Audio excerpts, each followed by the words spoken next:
నమస్కారం అండి. ఈరోజు అమ్మ ఆసరా వృద్ధాశ్రమంలో అనగాం చెందుగాను శ్రీమతి వనజ దొడ్డకాశి గారు, డాక్టర్ శ్రీ సతీష్ దొడ్డకాశి గారు, శ్రీమతి జయ రాయపూడి గారు, వారి కుటుంబ సభ్యులు అన్నదాతగా వివరిస్తున్న ధన్యవాదాలండి. మీరు మీ కుటుంబ సభ్యులు నిండు నూరేళ్లు ఆయురారోగ్యాలతో అష్టేశ్వరులతో వద్దని కోరుకుంటూ అన్నదాత సుఖీభవ.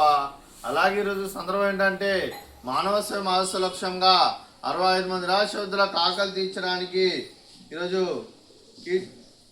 శ్రీమతి జయ రాయపూడి గారి భర్త గారైన కీర్తిశేషులు శ్రీ సుధాకర్ రాయపూడి గారి వారి 7వ నెల మాసికం సందర్భంగా వారి జ్ఞాపకార్థంగా ఈరోజు అన్నదానం చేయడం జరుగుతుంది. అలాగే కీర్తిశేషులు శ్రీ సుధాకర్ రాయపూడి గారికి వారి 7వ నెల మాసికం సందర్భంగా వారి జ్ఞాపకార్థంగా వారికి నివాళులు శ్రద్ధాంజలి ఘటిస్తూ వారి పవిత్ర ఆత్మకు శాంతికలను కోరుకుంటూ స్వర్గభావం చెందిన మనసారా కోరుకుంటూ నమస్సుమాంజలి. అలాగే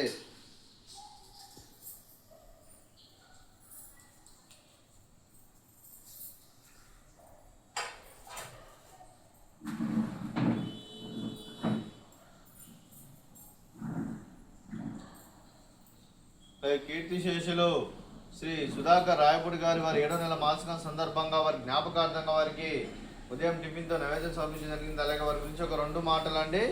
మా హృదయ ఫలకాలపై చెక్కిన సజీవ శిల్పం మీ రూపం, అనురాగానికి చిరునామా మీ హృదయం, మీరు వేసిన అడుగు ఆదర్శం, నడిచిన దారి సదా ఆశయం, చేరిన ప్రతిగమ్యం స్ఫూర్తి శిఖరం, మీరే మాకు మార్గదర్శి, ప్రేమానురాగాలతో మా అందరికీ వెలుగునిచ్చి జీవన జ్యోతిగా ఆఖరి వరకు దారి చూపారు.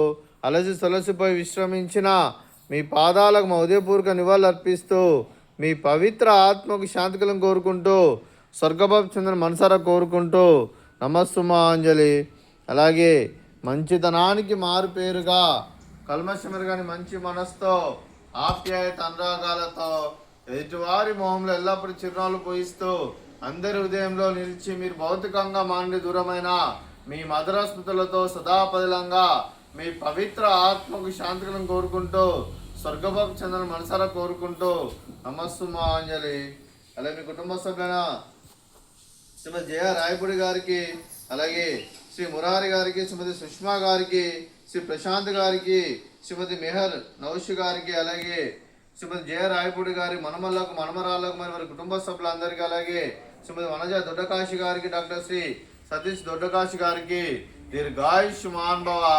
మీరు మీ కుటుంబ సభ్యులు నిండు నూరేళ్లు ఆయురారోగ్యాలతో అష్టేశ్వరులతో వద్దని కోరుకుంటూ, అలాగే సంవత్సరం తలపెట్టిన అన్ని పనులు విజయం లభించి ఆధ్యాత్మికంగా వ్యక్తిగతంగా ఉన్నత శిఖరాలు అధిరించే శక్తి ఆ భగవంతుడు మీకు ప్రశంసాలని కోరుకుంటూ, అలాగే మీకు ఎన్నటి తరగని ఆయుర ఆరోగ్యాలు అష్టైశ్వర్యాలు సుఖశాంతులను ప్రశంసాలను దేవుని పెడుతూ దీర్ఘాయుష్మాన్ భవ. అలాగే శ్రీమతి సుష్మా గారికి, శ్రీమతి మెహర్ నౌషి గారికి, శ్రీమతి వనజ గారికి దీర్ఘ సుమంగళి భవ. మీరు నిండు ముత్తైతనం చేసి ఎంతో మందికి ఆదర్శంగా నిలవాలని కోరుకుంటూ ఆ లక్ష్మీదేవి ఆశీస్సులు దుర్గాదేవి దీవెనలు మీకు ఎల్లప్పుడూ ఉండాలని కోరుకుంటూ దీర్ఘ సుమంగళి భవ. అలాగే ఆశ్రమానికి పెద్ద దిక్కురుస్తున్న తండ్రి లాంటి పెంటేశ్వర కుమారి ఉషలమ్మ గారికి పాదాభివందనం చేస్తే కడ 365 రోజులు నిత్య అన్నదానం జరగని కాన్సెప్ట్తో ముందుకొచ్చి తాను చేస్తున్న 100 మందితో 1000 మందితో చూపిస్తున్న వెంకటేశ్వర కుమారి ఉషలమ్మ గారి వారి కుటుంబ సభ్యులు అందరూ ఎల్లప్పుడూ నిండు నూరేళ్లు ఆయురారోగ్యాలతో అష్టేశ్వరులతో వద్దని కోరుకుంటూ వారికి వారి కుటుంబ సభ్యులందరికీ ధన్యవాదాలండి. అలాగే శ్రీమతి వనజ దొడ్డకాశి గారు, డాక్టర్ శ్రీ సతీష్ దొడ్డకాశి గారు, శ్రీమతి జయ రాయపూడి గారు, మీరు మీ కుటుంబ సభ్యులు అన్నదానం చేస్తున్నారు, మేము అన్నదానం స్వీకరిస్తున్న దాత సుఖీభవ. అలాగే ఈరోజు మనం చేసిన వంటకాలు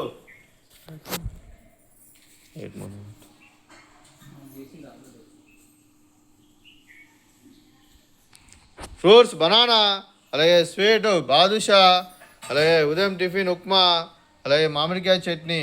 అన్నదాత సుఖీభవ, అన్నదాత అన్నదాత సుఖీభవ సుఖీభవ సుఖీభవ సుఖీభవ.